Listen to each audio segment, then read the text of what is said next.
Man United supporters are the most interesting football supporters in the world. Guess what?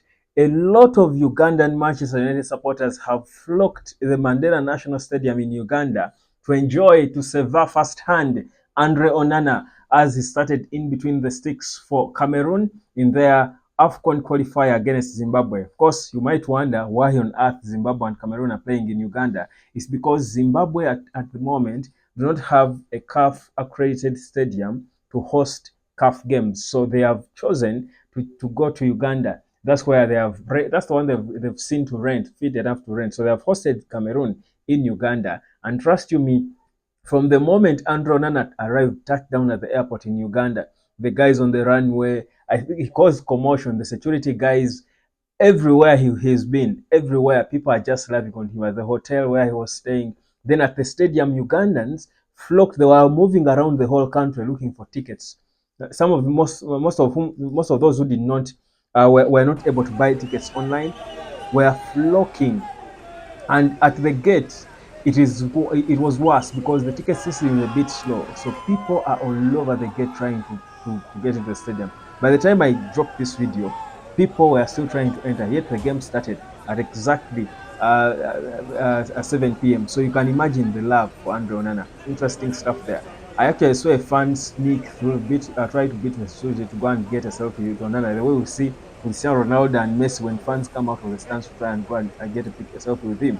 Onana was marching from the bus to the stadium, and the fan, fans were all over side by side, recording with their phones. Man, interesting stuff. You love to see it. That's the beauty of the game of football. That's why I keep saying, people keep asking me, why do you love Man United? You are Ugandan, colonized mine. And I'm like, if you do not understand why I love Man United the way I do, I think football is not for you, because if you limit football to barriers and borders, then you don't know anything about football or any sport.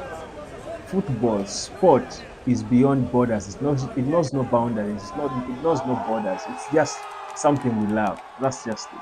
Anyway, my name is Webb. Did I even greet you? Probably not. But yeah, I did it intentionally. So yeah, let's get into it. Of course, like, share, and subscribe. I've been away. Quite a bit. I've been a bit caught up with a couple of things I'm working on. Some consultancy work I'm doing somewhere. So it has been consuming me a little bit. But trust you me, I think I've figured it out now that I'll get the balance so that I don't starve you of videos. I mean, like I did in the past couple of hours. So my apologies, fam. Don't you get mad, guys. Be happy, like Happy Shininga, one of our loyal guys here. Anyway, let's get proper into the Man United talk as we look at several things that have happened. One of the key things that has been trending about Man United recent days has been not Andre Onana, Antony dos Santos, who, of course, it's a whole mixture of reports coming through concerning Antony dos Santos. He doesn't want to leave Man United. Then he's pushing for a move away on loan. Da, da, da. Now, what I've gathered from my sources from within is that the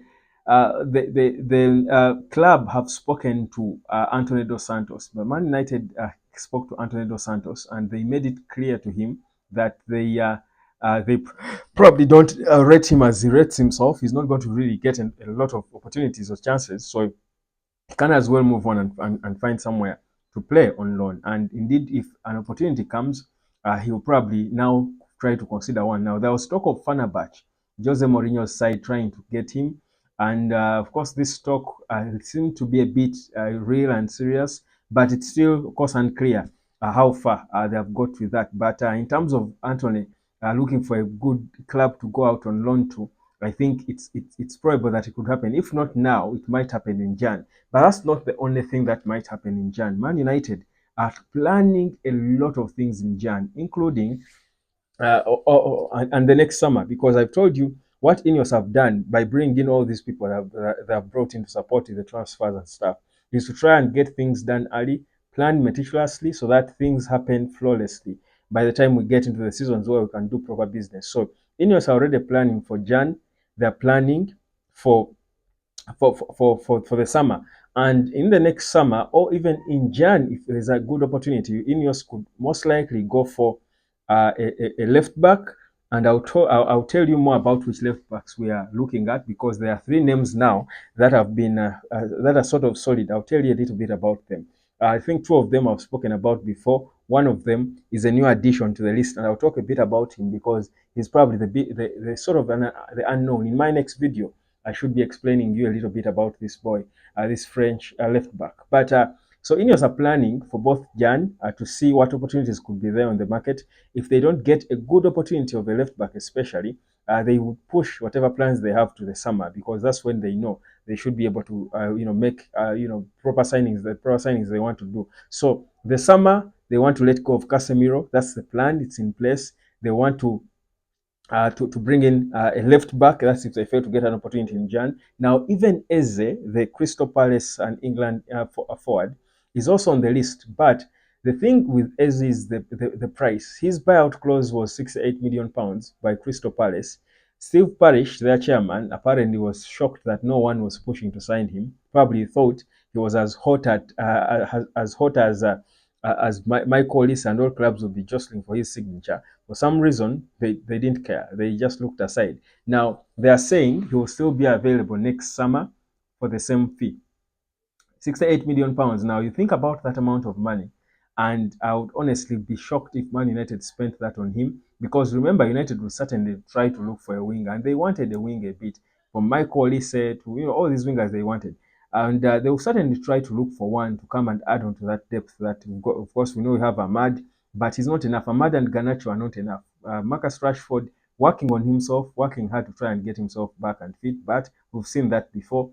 We need results, because he will work hard on the training ground, post videos on Instagram and stuff, but when it gets to the pitch, he's a shadow of himself. So United really want to move on from some of these players who are pretenders, the non-starters. So what they're trying to do is to plan now to see if they can bring in proper players in this position. So a winger or a creative player and a creative attacker is another they would want to add.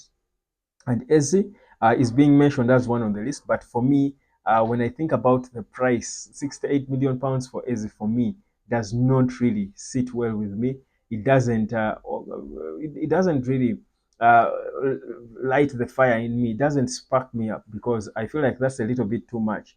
But of course, we know that he's English, and these English players, they always want to hike them. But I still think Man United wouldn't go for him. There could be cheaper and probably better options available in the summer. If it's in that summer, we would rather go for someone cheaper and and good. So we're waiting to see what that will happen. But also the other thing that is happening in the summer, perhaps they will, by then it will be done. We know that Amad Diallo's contract is expiring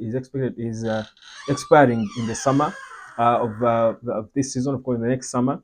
But he has got a clause where they can trigger a 1 year extension. So there's that clause in his contract. So, but they don't want to get there. So very soon after the international break, in the coming days, Man United are expected to go into talks with Amad Diallo to try and tie him down to a longer contract, because I think now they have made up their mind on Antony and agreed that he should be moving on loan. If it's not now during the season, it could be in Jan or in the summer, but the plan is to move on from Antony dos Santos, just like the plan for me is to move on from here now and see you later.